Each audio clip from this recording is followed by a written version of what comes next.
Pour trouver le logiciel Vidéopad, rendez-vous sur Google, c'est le premier résultat que vous allez trouver.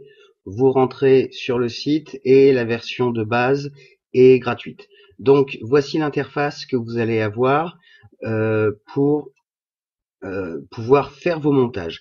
L'intérêt également, c'est que c'est à partir du même logiciel qu'on va pouvoir filmer l'écran. Donc là actuellement, je suis en train d'utiliser cette fonction enregistrement de l'écran. Tout ce qui va passer à l'écran va être enregistré. Donc on va déjà voir l'aspect montage. Ici on a ce qu'on appelle la timeline. Ça va nous permettre vraiment de voir notre montage un peu comme si on montait comme si c'était une pellicule photo. Donc on va déjà insérer une image pour essayer de faire un petit générique un petit peu sympa. Donc on va prendre cette image là. Et là, il me donne l'aperçu de ce que ça va donner. Alors, je la trouve très grosse. En plus, elle pixelise. Alors, on va essayer de voir si on peut la modifier. Donc, pour la modifier, j'ai double-cliqué dessus. Et là, dans Ajouter, vous voyez qu'on peut rogner. On peut changer l'échelle. On va pouvoir faire vraiment pas mal de choses pour pouvoir faire ce qu'on veut de notre image. Donc, déjà, l'échelle, on va réduire l'image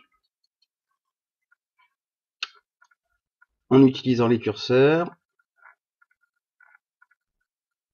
On va le garder comme ça. Donc, j'enregistre cette modification sur l'image.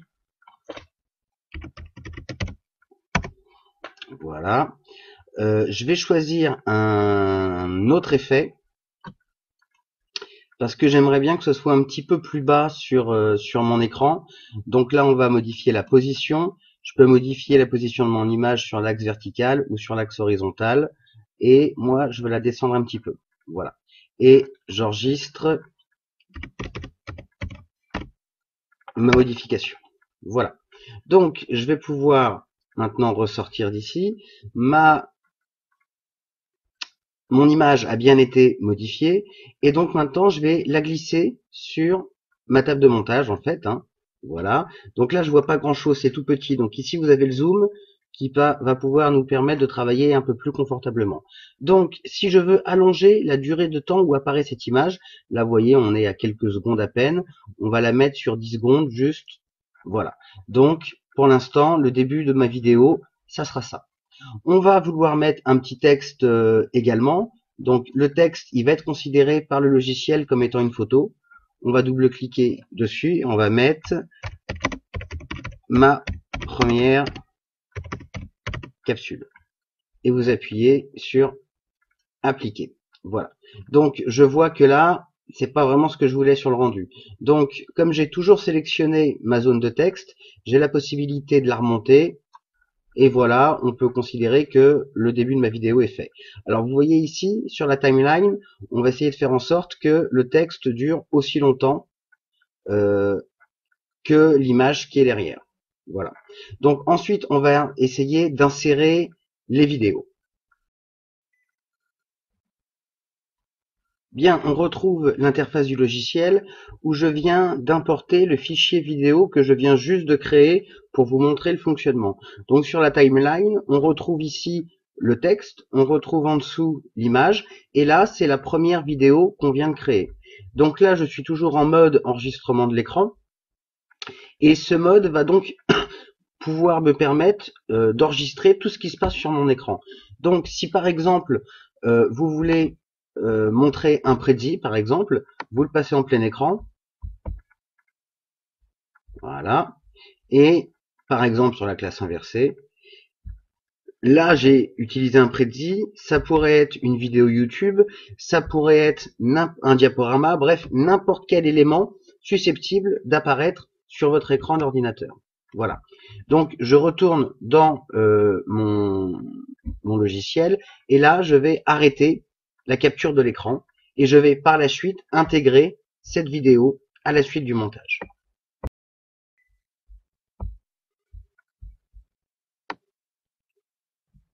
Donc je vais pouvoir importer maintenant la vidéo que je viens de créer pour vous montrer le fonctionnement de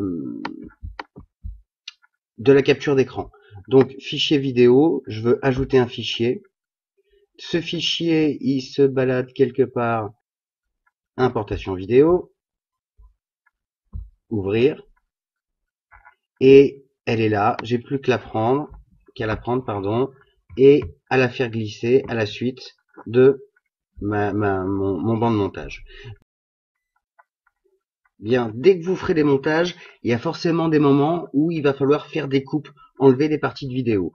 Je vous donne un exemple sur la vidéo que je suis en train de vous créer. Donc là, j'ai eu un problème parce que j'ai mis 15 secondes à trouver le bon fichier. Donc on va essayer de remédier à ce trou dans la vidéo. Voilà, donc ça on va essayer de l'enlever. Donc je vais poser mon curseur là où je me dis que il faut que j'enlève une partie de la vidéo. Une fois que mon curseur a été posé ici, c'est cet outil-là qui va être très utile. C'est-à-dire que à partir de cet outil, on va pouvoir mettre un coup de ciseau sur les pellicules. Donc soit sur toutes les pistes, c'est ce que je veux faire parce que là je veux supprimer en même temps l'audio et la vidéo, soit que sur la piste audio, soit que sur la piste vidéo, les choix sont ici. Donc je vais faire une première coupe là et je vais faire la deuxième coupe après le soupir à cet endroit-là de la même manière. Donc une fois que j'ai fait ces coupes, vous voyez que cette partie-là, elle devient séparée de l'ensemble de la pellicule. Une fois que j'ai fait ça, il suffit de mettre bouton droit et de supprimer les parties correspondantes. Voilà. Après, on rapproche nos deux parties restantes. Et donc, si on reprend juste l'extrait en question,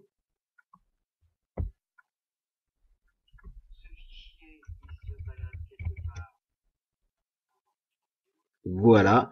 Et donc, c'est comme ça qu'on va pouvoir supprimer des parties entières du montage.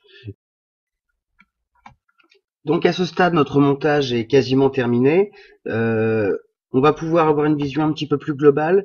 Voilà la piste audio de base. À un moment, j'ai dû rajouter du son quand je vous ai montré quelle partie de la vidéo j'avais voulu supprimer. Donc il va créer autant de pistes son qu'on va pouvoir le souhaiter. Autre exemple, par rapport à notre tout petit générique de départ, si jamais je veux lui mettre un petit peu de musique, ajouter un fichier audio, je l'ouvre, et comme pour les images, comme pour les vidéos, il suffit de le prendre, de le faire glisser, et vous voyez, il s'est mis sur une autre piste audio.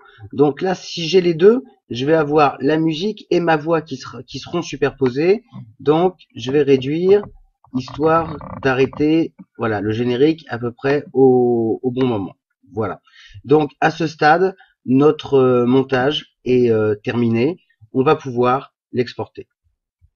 Exporter la vidéo en haut à droite. Vous avez un certain nombre là de réglages.